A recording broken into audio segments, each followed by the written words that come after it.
Shalom at maligayang pagbabalik sa Israel kasama si Aline.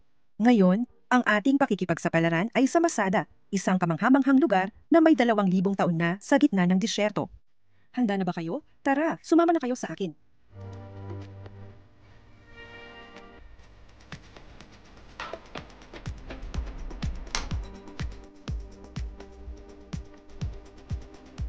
Para marating ang 900 metrong daan mula rito hanggang sa tuktok ng bundok, maaari tayong sumakay ng cable car tulad ng ginagawa natin ngayon, 30 kilometro bawat oras. Sa 3 minuto ay makakarating na tayo sa itaas.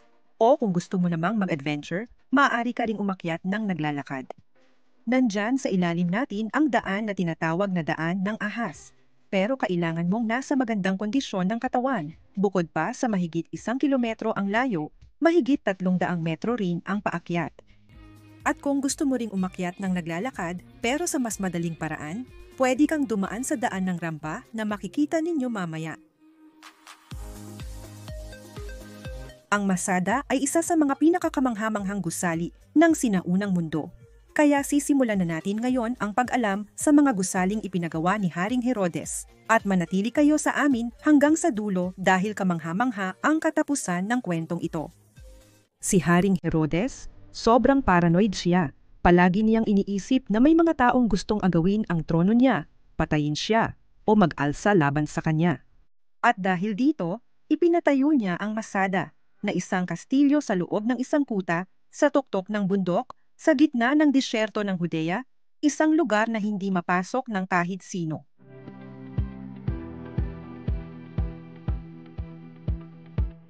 Dito ang mga imbakan ng pagkain para saan natin ito kailangan.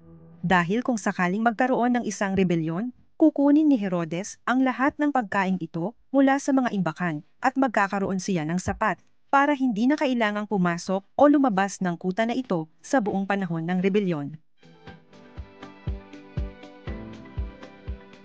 Ang hari na si Herodes ay magpapatayo dito ng isang napakagarang kastilyo, mahilig siya sa marangyang pamumuhay. Ang kastilyong ito ay magkakaroon ng 3 palapag na may mga pader na pininturahan ng fresko, sahig na mosaic, pero ang pinakawalang kapantay niyang ginawa ay makikita natin ngayon.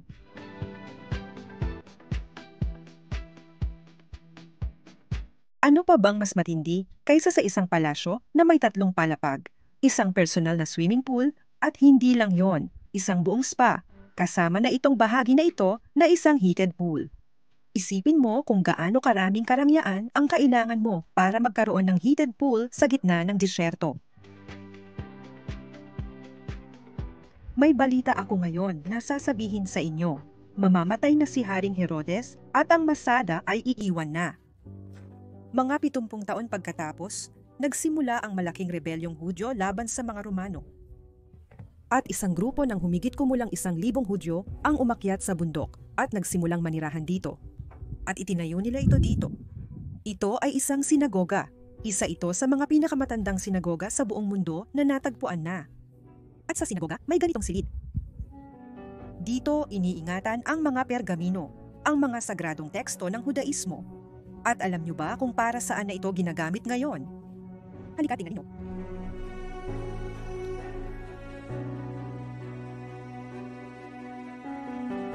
At dito sa loob, may nakaupong isang eskriba ng mga sagradong tekstong Hudyo.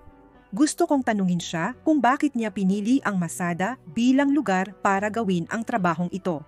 Shimshon, sabihin mo sa amin kung bakit Metsada. Sa Metsada, sa mga kuweba, nakakakita sila ng mga aklat ng Torah at Midyot. Ibig sabihin nito ay isa itong simbahan. Ang isang simbahan ay kailangan pakinggan bilang isang simbahan.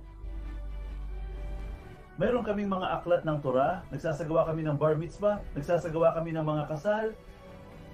Nanatili kami rito buong linggo, alas 8 hanggang alas 16 ng hapon, nagsusulat ako ng mga aklat ng Torah. Ipinapakita ko sa lahat ng mananaliksik mula sa iba't ibang wika ang nais nilang pigilan. 2,000 taon na ang nakalipas. Ngayon, narito tayo, umaabot ito hanggang langit, buhay ang bayan ng Israel. Babalik tayo ngayon sa pag-aalsa ng mga Hudyo noong taong 66 pagkatapos ni Kristo laban sa mga Romano. At hindi nagustuhan ng mga Romano ang ideya ng isang rebolusyong Hudyo sa Israel, Kaya sisirain nila ang buong Israel mula hilaga hanggang timog at ang huling malayang kuta ng mga Hudyo ay magiging Masada. Ngunit itinayo talaga ang Masada upang maging isang kuta na hindi mapasok, isang lugar na hindi kayang abutin ng mga Romano. Kaya ang unang ginawa nila ay magtayo ng pader sa paligid ng Masada, doon sa ibaba, at magtayo ng mga kampo na makikita natin dito upang hindi makatakas ang mga Hudyo. Umupo sila sa ibaba at matagal na naghintay na sumuko ang mga Hudyo. Pero siyempre, hindi susuko ang mga Hudyo. Ano meron sila? Lahat ng kailangan nila ay nandito sa itaas. Pinainit na swimming pool, kastilyo, palasyo, lahat ng karangyaan. Naiintindihan ng mga Romano na hindi susuko ang mga Hudyo, kaya kailangan nilang umakyat. Ngunit paano aakyat sa ganitong lugar? Nagpasya silang magtayo ng isang higanting rampa. Oo, isang rampang paakyat ng bundok. Kaya nagsimula silang magtayo. Pero ang mga Hudyo dito sa itaas ay nagsimulang kumuha ng mga bato at ihagis pababa sa mga taong nagtatayo. At dito, gagawa ng isang napakabagsik na bagay ang mga Romano. Magdadala sila ng mga aliping Hudyo at sila ang ipapagawa ng rampa. Ang mga Hudyo dito sa itaas ay tumingin pababa at ano ang nakita nila?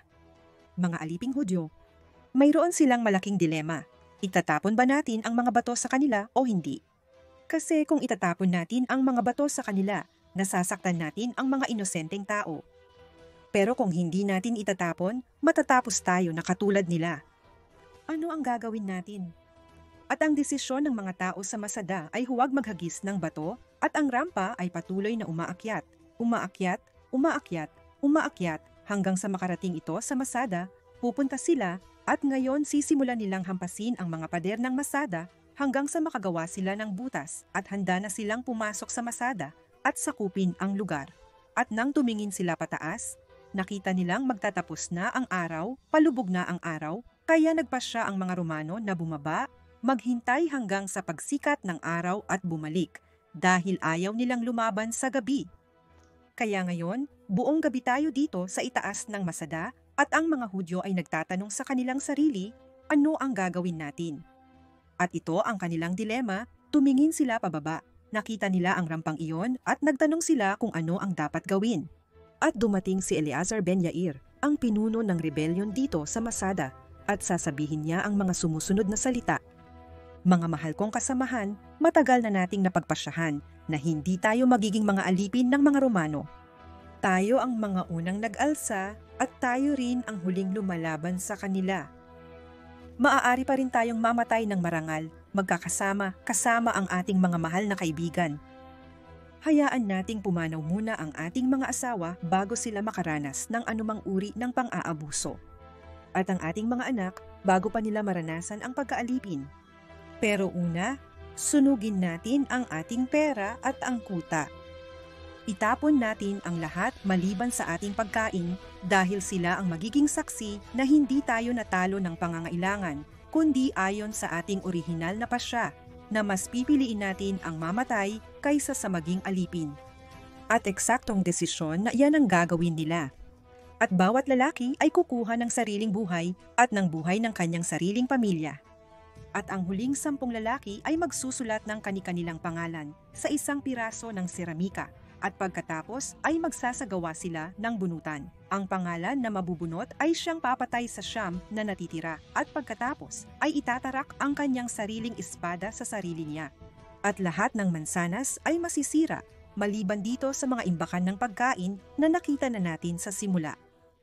At dito nagtatapos ang kwento ng Masada, ang huling malayang kuta ng mga Hudyo.